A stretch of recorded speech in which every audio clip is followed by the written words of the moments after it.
आज मंगलवार है। मंगल भवन अमंगलहारी, द्रवहु सुदशरथ अजिर विहारी। मंगल की बहुत बड़ी महिमा है।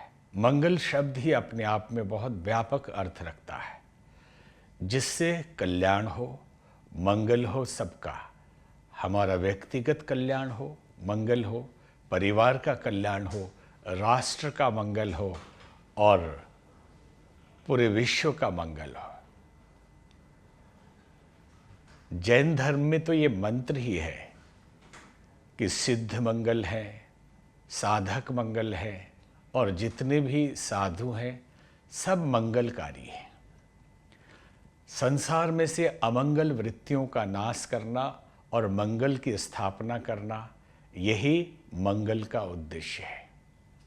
ये दिन विशेष रूप से भगवान हनुमान जी के लिए माना जाता है।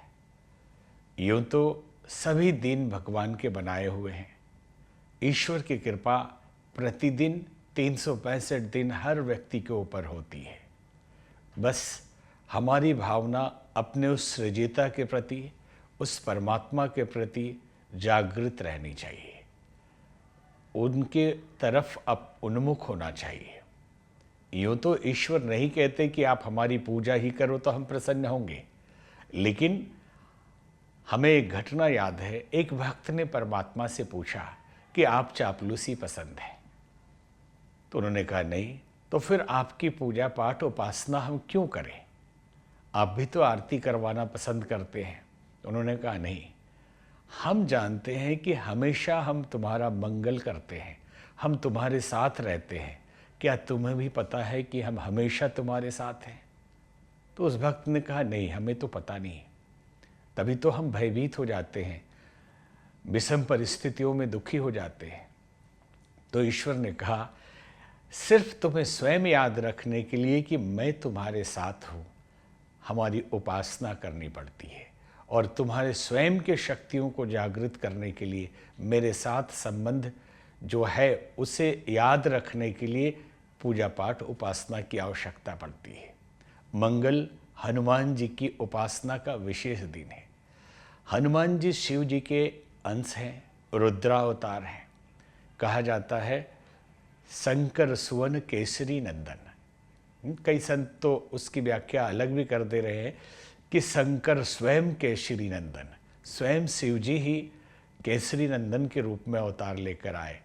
और जो 11 चिरंजीवी हैं जो कभी मरते नहीं इस धरती पे, उनमें से हनुमान जी भी एक हैं। बाकी देवता तो सूक्ष्म लोकवासी हैं, जो सूक्ष्म जगत में रहते हैं, सूक्ष्म शरीर से प्रकट होते हैं और आशीर्वाद देते हैं, कल्याण करते हैं।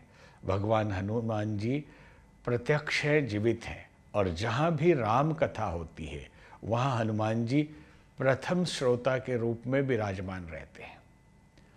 हनुमान जी एक ऐसे शक्ति के पुंज हैं, कृपा के पुंज हैं, जो सभी लोगों को बड़ा प्रेम करते हैं और कृपा करते हैं। हनुमान उपासना कलयुग में बड़ा ही प्रभावी है, क्योंकि बड़ा प्रेम करते हैं हर जीव मात्र से भगवान हनुमान जी। मंगलवार के व्रत की परंपरा प्राचीन भारत से चली आ रही है। लोग इस दिन उपवास करते हैं, गुड़ और ऐसे रोटी ऐसी चीज़ों का एक बार सेवन करते हैं और भगवान हनुमान जी की उपासना करते हैं। हनुमान चालीसा का पाठ भी हनुमान जी को प्रसन्न करने वाला है, क्योंकि हम हनुमान चालीसा का पाठ करते हैं तो उनमें हनुमान जी के गुणों का गान करते हैं। जबकि भगवान राम ने नवधा भक्ति में कहा है प्रथम भगति संतन कर संगा, दूसरी रति मम कथा प्रसंगा। मेरे कथा में रति लगाव भी भक्ति ही है। तो चालीसा भी भगवान की, हनुमान जी की कथा में, उनके जीवन चरित्र में लगाव रखने का एक बड़ा ही उपयुक्त माध्यम है।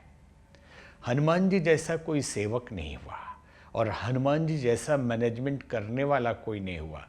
जीवन के हर पक्ष में, हर पहलू में अगर हमें सीखना है तो भगवान हनुमान जी से हम सीख सकते हैं। जब भी कोई कठिन दुरूह कार्य करना होता था तो हनुमान जी हमेशा आगे रहते थे। रामचरितमानस में और रामायण में प्रसंग आता है कि जब सीता मैया की खोज में गए, जहाँ संपाति मिला, उसके पहले एक बड़ी बिहड़ दुरूह गुफा में जाना था। जल की तलाश थी सबको, वहाँ कोई दूसरा नहीं गया, हनुमान जी ने जाने भी नहीं दिया, वो स्वयं पहले आगे गए। जहाँ जहाँ अधिक कार्य करना होता था, कठिन कार्य करना होता था, हनुमान जी महाराज स्वयं वहाँ जाते थे। और जब श्रेय लेने की बारी आती थी तो वो दूसरों को श्रेय देते थे। जब भगवान राम के पास सारी मंडली पहुँची तो वहाँ वो पीछे बैठ गए और श्रेय अपने साथियों को दिया कि इनकी कृपा से, इनके मेहनत से सीता मैया को हमने ढूंढा है।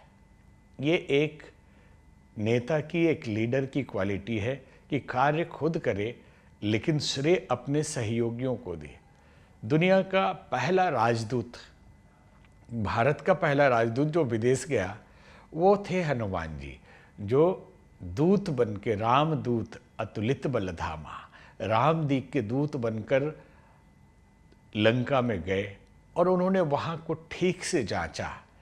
मंदिर मंदिर प्रतिकर शोधा, हर मंदिर अर्थात हर घर को उन्होंने खोजा। विभीषण जी से मिले। राजदूत की ये खूबी होती है कि वहाँ हमारे लायक कौन है, वहाँ उसको उन्होंने अपने साथ मिलाया और उनका शक्ति जांचने के लिए रावण का कुछ तोड़फोड़ कर दी, ताकि किसी भी तरह पता चले कि इनकी सेना कितनी बड़ी है और सामर्थ्य कितना बड़ा है। और वो भी तब पता चलेगा जब हम अंदर पहुँचेंगे। और ये तो बिना बुलाए हुए मेहमान थे, तो कुछ ऐसा नुकसान पहुँचा दें कि अंदर पहुँचा दिया जाए। उनको पहुँचा दिया गया। हनुमान जी की कृपा सभी पे बरसती है और भगवान राम के लिए हनुमान जी को भगवान ने कहा कि तुम मम प्रिय भरत सम भाई, आप भरत जैसे मेरे लिए प्रिय हैं हनुमान जी। तो हनुमान जी कल्याणकारी है, प्रत्यक्ष है। हम जहाँ भी चाहे उनको पुकार कर, उनको हृदय से आवाज़ देके उनको बुला सकते हैं, सहायता मिलेगी, क्योंकि वो सहायता करते ही हैं। अभी भी आप जहाँ बैठे सुन रहे होंगे, हनुमान जी मौजूद हैं।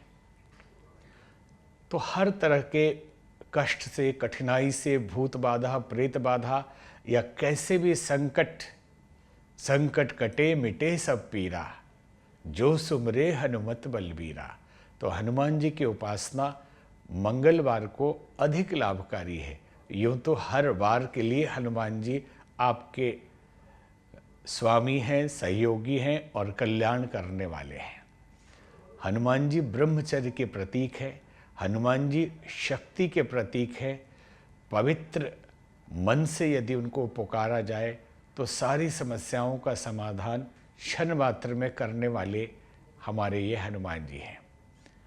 हनुमत उपासना कलयुग में और भी प्रभावकारी हो जाती है कि जिन देवताओं को हम नहीं देख पाते, दूर दूर सूक्ष्म लोक में होते हैं, तो जो प्रत्यक्ष देवता है, जो जीवित है, वो आपकी आवाज़ हमेशा सुनते हैं।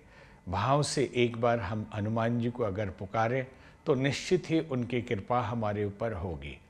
तो मंगलवार मंगल करने वाला है, तो इसे आप समझकर हनुमान जी का ध्यान करें, हनुमान जी का व्रत करें और उस दिन दिन भर हनुमत चिंतन में रत रहें।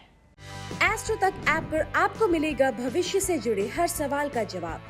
डाउनलोड कीजिए एस्ट्रो तक ऐप और चुटकी में जुड़िए इंडिया के बेस्ट एस्ट्रोलॉजर से।